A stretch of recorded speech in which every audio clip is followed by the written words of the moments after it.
इस वीडियो को स्टार्ट में निंग कहती है, क्या 2 दिन पहले से ही हो गए हैं? चाहे जितनी कॉस्ट लग जाए लीमू, लेकिन तुम इस अपार्टमेंट को खरीद लेना।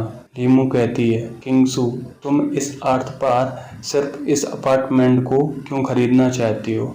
निंग कहती है, लीमू मैं इस तरह फील कर रही हूँ कि मैंने यहाँ कुछ खो दिया है, तो मैं सोच रही हूँ यदि मैं यह अपार्टमेंट खरीद लूँ तो मैं यहाँ कभी भी किसी समय आ सकती हूँ। यदि मैं यह नहीं लूँगी तो मैं लाइफ टाइम में रिग्रेट करती रहूँगी। यह कहते कहते निंग फूट फूट कर रोने लगती है। लीमू कहती है, अरे नहीं, हमारी प्रिंसेस फिर से क्यों रो रही है? तभी कोई ईमो के घर के बाहर आता है। ये सू जिंगमैन होती है। सू कहती है, एक्सक्यूज मी, यह डोर बंद नहीं था, कहीं मैंने तुम्हें इंटरप्ट तो नहीं किया? लीमू कहती है, क्या तुम सू जिंगमैन हो? अंदर आओ। सू जिंगमैन कहती है, मैं ईमो को ढूंढ रही हूँ, मुझे किसी बारे में उससे कुछ बात करने की ज़रूरत है। निंग कहती है, ईमो वह बिना किसी एक शब्द कहे यहाँ से चला गया, मैंने उसे कुछ दिनों से नहीं देखा है। सू कहती है, वह बिना किसी वर्ड के चला गया?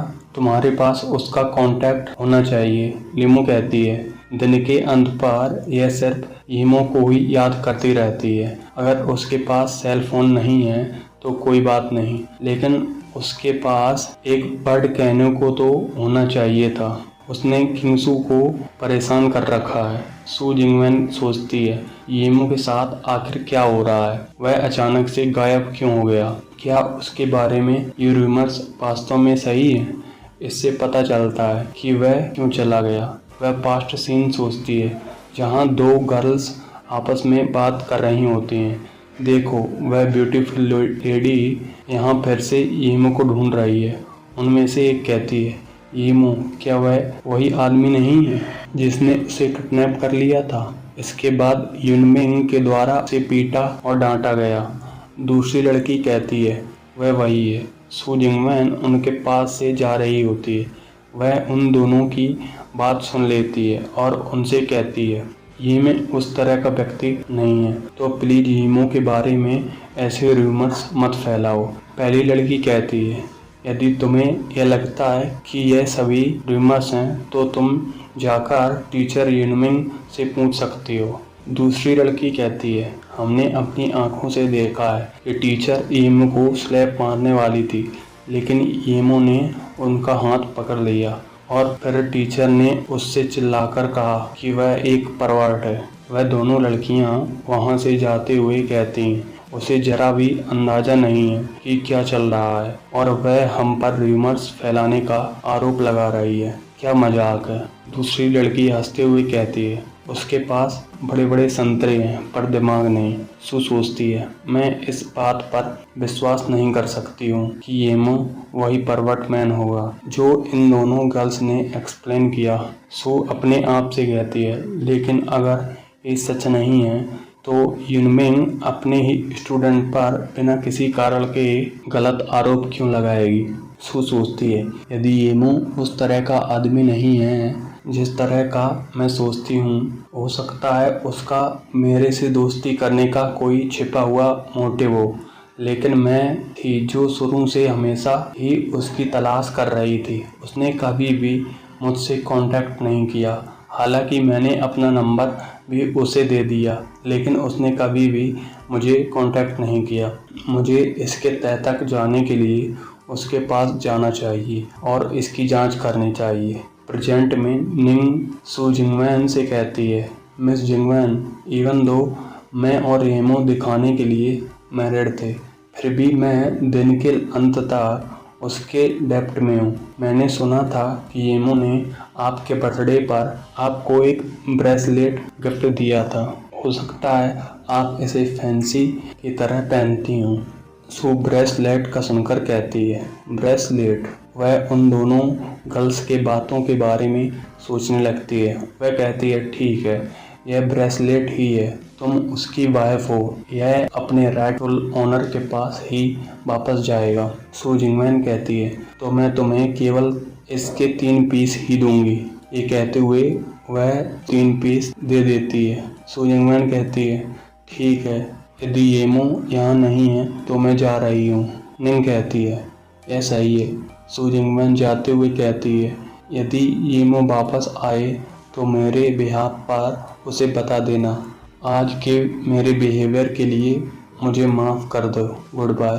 दूसरी ओर टेन सिटी का सीन दिखाया जाता है। गाड़ी में वेंडोंग कहती है, एक और टर्न, फिर हम अपने डेस्टिनेशन पर पहुंच जाएंगे। कार टर्न लेकर रुकती है। वेंडोंग कार से बाहर निकलती है। वेंडोंग कहती है, कार से बाहर निकलो, स्मॉल बॉक्स को तुम वहां लेकर जा सकते हो और बड़ा बॉक्स मुझ पर छोड़ दो। येमो कार से बाहर निकलकर चारों ओर देखने लगता है। वेंडोंग कहती है, तुम अभी भी क्या ढूंढ रही हो? येमो कहता है, सेट्स। वेंडोंग सोचती है, क्या यह बच्चा दूसरों के बदले से डरता है?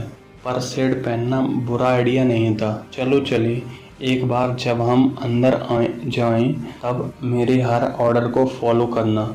वे उस हाउस में एंटर करते हैं। एक बंदा हंसते हुए कहता है, मिस वेन ने वैसा को छोड़ दिया है, पर ऐसा लगता है उसके पास डेयरिंग की कमी नहीं है। तुम वास्तव में अच्छे समय का इंतजार कर रही हो। वेंडोंग कहती है, मिस्टर गोंग, काफ़ी समय हो गया आपसे मिले। मिस्टर गोंग अपने सर्वेंट से कहता है, मिस वेंडोंग के लिए सीट लाओ और उसके लिए एक कप टी भी लेते आना। वेंडोंग कहती है, चाय पीते पीते मेरा मन खराब हो जाएगा, मुझे इसे जल्दी करना है। एक बार लेन देन पूरा हो जाए तो मैं यह जगह छोड़ सकती हूँ और हम फ्यूचर में कभी भी नहीं मिलेंगे।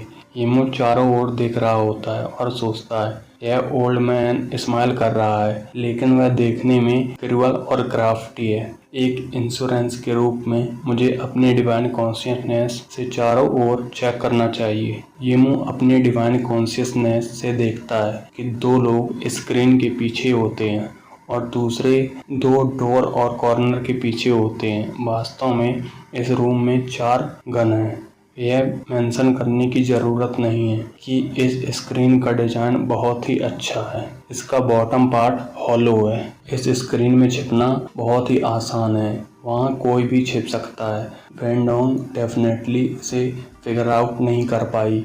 यदि मेरे पास डिवाइन कॉन्शियसनेस नहीं होती तो मैं लाभ कमाने की जगह घाटे में होता। ओल्ड गोंग कहता है, मिस वैन, क्या हम इसको एक बार देख सकते हैं? वेंडोंग कहती है, ऑफ कोर्स। तभी किसी के कदमों की आवाज़ आती है। वेंडोंग सोचती है, इस ओल्ड गीजर के पीछे बहुत आदमी है। वेंडोंग येमो की ओर देखती है। येमो कहता है, ठीक है। ओल्ड गोंग हंसते हुए वेंडोंग से कहता है, मिस वैन, मैं जानता हूँ आप टैलेंटेड हैं, पर नो मैटर तुम कितनी भी टैलेंटेड हो, लेकिन तुम्हें गन की असेंबल करने के लिए कुछ मिनट्स की ज़रूरत होगी।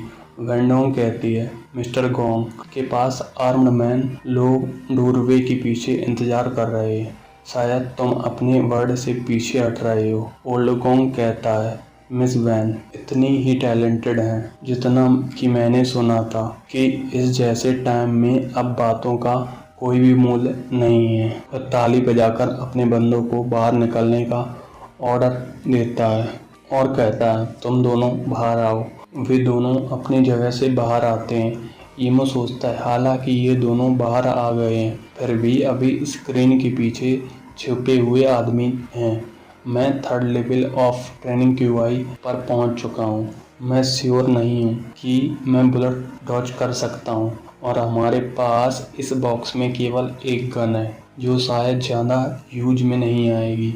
वेंडोंग अपने संतरों से कुछ निकालते हुए कहती है, यदि ओल्ड गोंग अपनी पुरानी बातों पर नहीं रहते तो मैं वेंडोंग अपने साथ सभी को अपोज करने का जोखिम नहीं उठा सकता। इस बॉक्स में गन के अलावा विस्फोट करने के लिए एक बॉम्ब भी रखा हुआ है। मुझे विश्वास है कि मिस्टर गोंग मेरे हाथ में बॉम्ब की एफिशिएंसी पर संदेह नहीं करेंगे। यह सुनकर येमो के मुंह से पसीना आने लगता है और फनी फेस बनाते हुए कहता है, एक बॉम्ब? उस बॉक्स में बॉम्ब कब था? मैं तुम्हारे साथ मरने के लिए तैयार नहीं हूँ।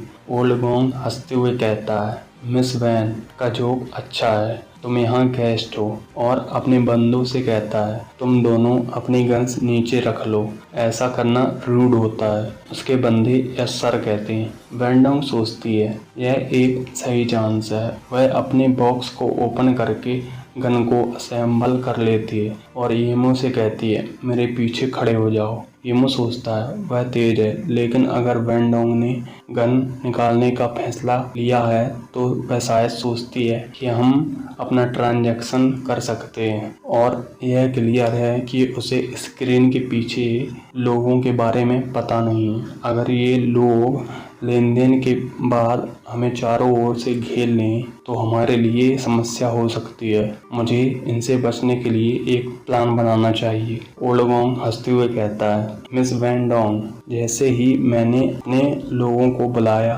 तो आपने तुरंत ही गन उठा ली। आप बहुत जल्दी में, कोई बात नहीं। अपने लेन देन के बाद मैं ये सामान चेक करूँगा, तभी आप यहाँ से जा सकती हैं। बंदा सामान लेके आगे बढ़ने लगता है, तभी ओल्ड गोंग अपनी तालियां बजाता है। तो इस वीडियो में आगे देखेंगे कि क्या होता है। ओल्ड गोंग ईमो पर अटैक कर पाता है कि ईमो उन लोगों को मार देता है। जब तक के लिए हमारे साथ जुड़े रहिए। थैंक यू, और आप सब्सक्राइब करना मत भूलिएगा। Bye bye.